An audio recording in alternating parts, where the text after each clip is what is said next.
Oh, day 2 of the Christmas 22 deep freeze. We're out in the chicken barn this morning.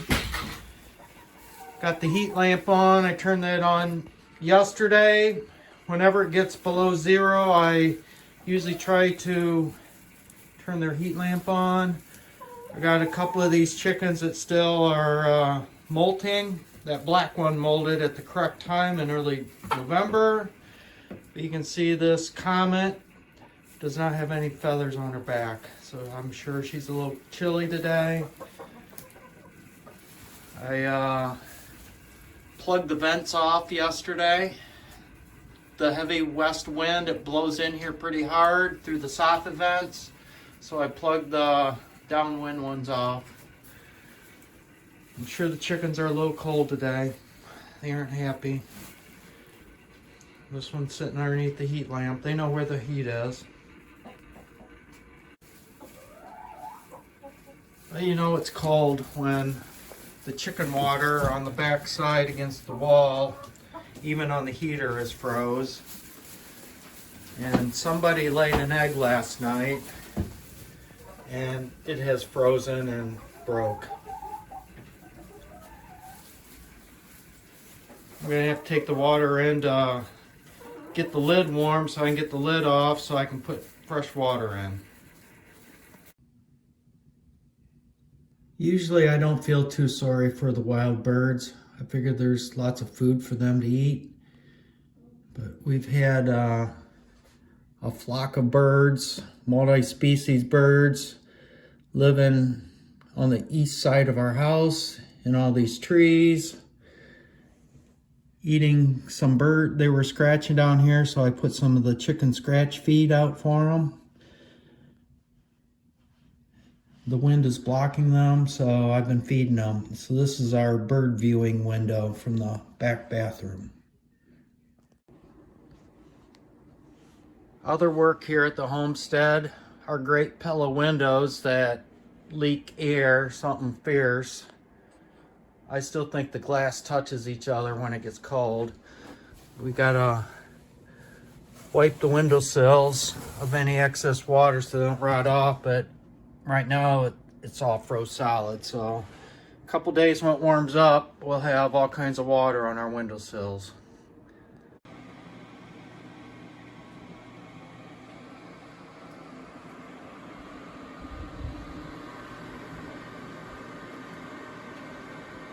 Christmas Eve at Myers Honey and Homestead.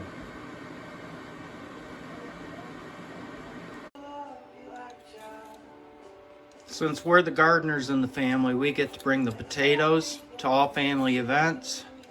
How many pounds of potatoes this year, Judy?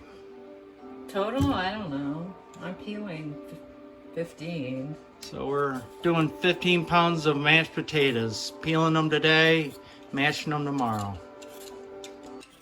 And just for proof, I know the rest of the family doesn't think I really do mashed peeled potatoes, but yep, Judy makes me do about half of them. Oh, with 2 people, this goes fast. I've only been here 15 minutes and our pile of potatoes are gone into peelings in the pot to soak. We're gonna have potatoes tomorrow, aren't we, honey? Lots of potatoes. Well, it's December 22nd today.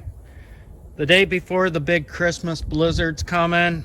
12 hours from now, all hell's supposed to break loose. Tomorrow at this time, 0 degrees, 30-mile-an-hour winds, maybe 50-mile-an-hour gusts. Wind chill's way below 0. I've been experimenting and thinking about things. I put some thermometers in this hive earlier in the year. They're up against the outside wall here. There's one in the blue here, about here, and one in the purple. I hear the old timers say that when you stack 2 beehives together, they cluster in the middle to condense heat. My theory is the reason they're in the middle is because it's the only interior wall in a beehive of this configuration. So I'm gonna put some more thermometers in here. I got these here. I'm gonna pack insulation in here, put thermometers here, and then come back during the winter time to see what the temperature is. Obviously, these bees are alive somewhere in here. You know, this one's 59% humidity, 49 degrees. It's about 35 out today. This one's 37. So hopefully the bees are way down in the bottom where I don't have a thermometer yet. So I'm gonna put some thermometers in here and we'll take a look at these during the winter. I got several other hives down along here. I'm going to do the same thing too. Got some experiments I'm going to run at home. I taped 2 thermometers roughly where the other thermometers are to see what the temperature will be. When I come back later, we're going to put this R25 fiberglass insulation down in this box and insulate it to keep the outside temperature from radiating over to the hive and my thermometers. And this is the final product of this experiment. I stapled the insulation up there, stripped down the middle, see what happens.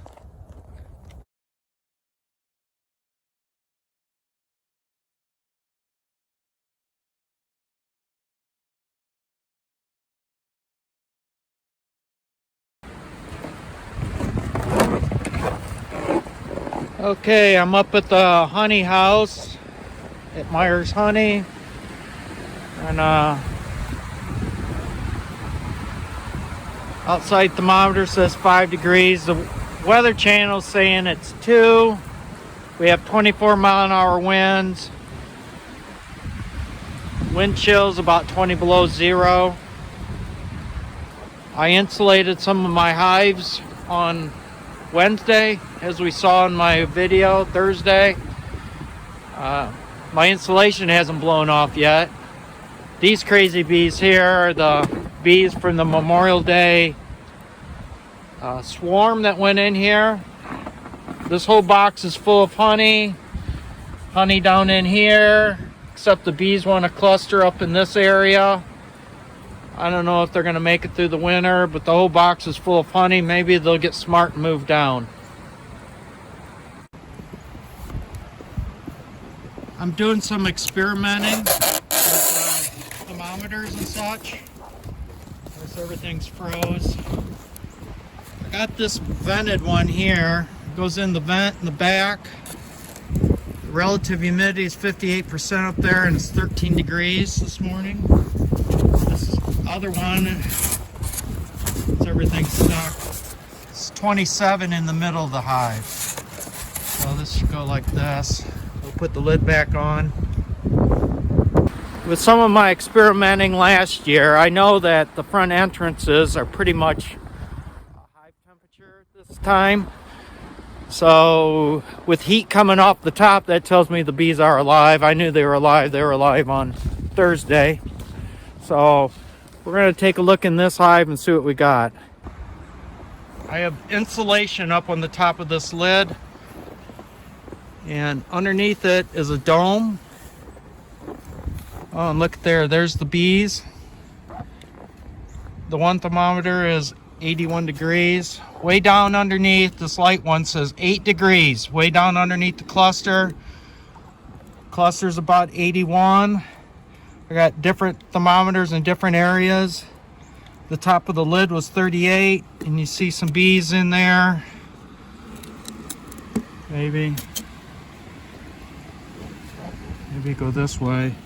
See some bees in there eating honey.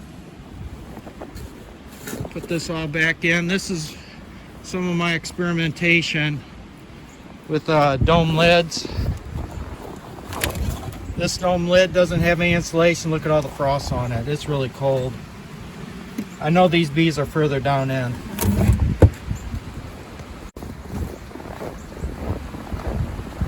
Out here you can see some of my insulation job. Some of these bees aren't very big, trying to overwinter. Hopefully they make it so I can sell them in the spring. Insulation primarily on the wind side, trying to block the wind. We do have a nice windbreak here.